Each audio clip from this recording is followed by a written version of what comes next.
Hi. So, first of all, I apologize. Nobody's called me out or anything, but a Google search of the Erickson Mirroring Induction will give very different results from what I'm presenting here under that name. That's because Milton Erickson, the godparent of conversational hypnosis, often did use mirroring techniques in his work, although usually the techniques were mirroring in different senses than the one employed in this particular situation. The title is misleading, but honestly, I don't know what else I'd call this. I got the mechanics of this induction directly from Erickson's book Hypnotherapy. He shared a transcript of how he handled a subject who said she couldn't conceive of what a trance is. He handled the case in an incredibly clever way, but not only did he not name the induction, he spent only a couple of pages discussing it. Anyway, this is what I've called it. Whatever. Anyway, me and one of my partners reenacted the original transcript from hypnotherapy as best we could, and I'm sharing that with you here. I'm a little bashful about the middle school theatrics, but I couldn't think of a better way to do this. It's only a few minutes long. I'll see you on the other side. You really can't conceive of what a trance is. No, I can't. What is it? Yes. What is it? A psychological state, I suppose. A psychological state, you suppose. What else? I don't know. You really don't know. No, I don't. You don't. You wonder. You think. Think what? Yes. What do you think? Feel. Sense. I don't know. But you can wonder. Do you go to sleep? No. Tired. Relaxed. Sleepy. Really tired. So very tired and relaxed. What else? I'm puzzled. Puzzles you. You wonder. You think. You feel. What do you feel?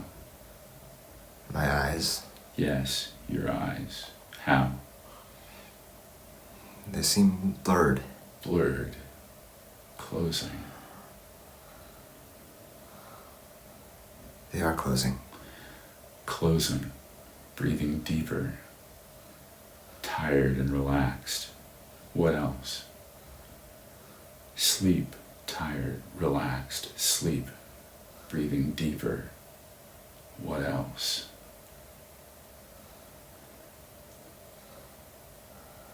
I feel funny. Funny.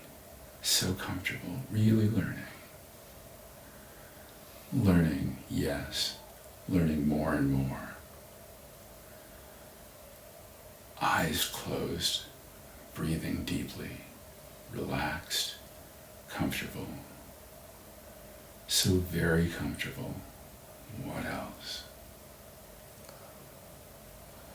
I don't know. You really don't know, but really learning to go deeper and deeper. Too tired to talk, just sleep. Maybe a word or two.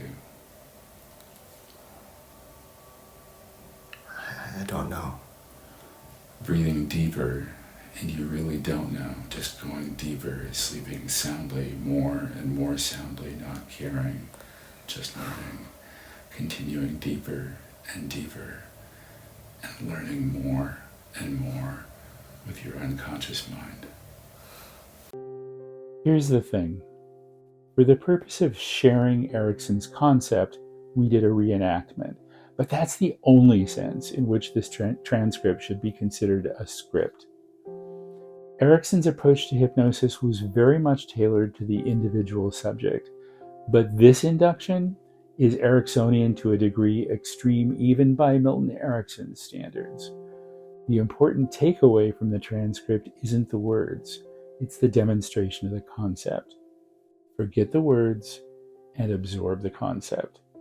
So, The hypnotist prompts the subject to speculate out loud what their thoughts and feelings would be if they achieved a trance state.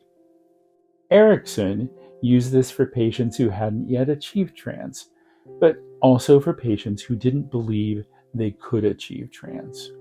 My use of this procedure is more typically with partners who have achieved trance, and so my prompt is to ask them to describe their ideal trance state, which is obviously a shift in use case. Let's assume there's really good rapport between the hypnotist and the subject prior to this induction. Because of the rapport, the subject engages in the process and begins to comply with the prompt. They begin to talk about their trance state, their speculative trance state, or their memory of trance state, depending upon which prompt was given.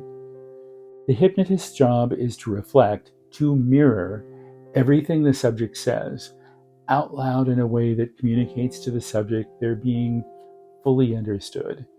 In the beginning, the hypnotist will mirror the subject using the subject's own language, perhaps even mirroring the subject's body language. As the hypnotist listens, they should also read the subject's verbal and nonverbal unconscious reactions to the process. They'll be able to use those reactions to synthesize the subject's descriptions into fairly explicit suggestions, which indirectly invite the subject to enter a deep and delicious trance state. That's where the art of this induction lives. The nature and quality of the synthesis is determined by, first, the ingredients the subject contributes, and by the mental agility of the hypnotist manipulating them. One style note for hypnotists: sometimes you get a talker. I find it helpful to word my prompt like this. I'd like you to give me the bullet points, just a few words at a time, describing the ways you think and feel during your ideal trance state. It's also okay if your subject starts going on for paragraphs at a time to gently interrupt them. Use those interruptions to guide them in as kind a way as possible, away from describing their process of getting to trance in favor of focusing on their experience of feeling and thinking during trance. So, why is it important for all this content to come from the subject? That's a question I left you with in the video short for this induction. Here's why. Because the hypnotist doesn't have to fish around for the subject's point of view. The subject is explicitly sharing their point of view. The process meets the subject where they're at. The process extends and enhances rapport. It's a feedback loop. Let's talk about revivification now.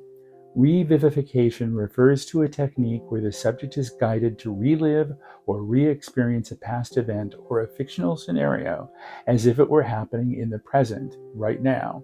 It works amazingly well. It's why we get so immersed in a well-written book or a well-made dramatization. Our unconscious, which is so powerful, is really good at revivification. We'll be talking about revivification a lot in the future, but for now, let's marvel at how good this induction is at capitalizing on our natural ability to revivify experiences, including trance.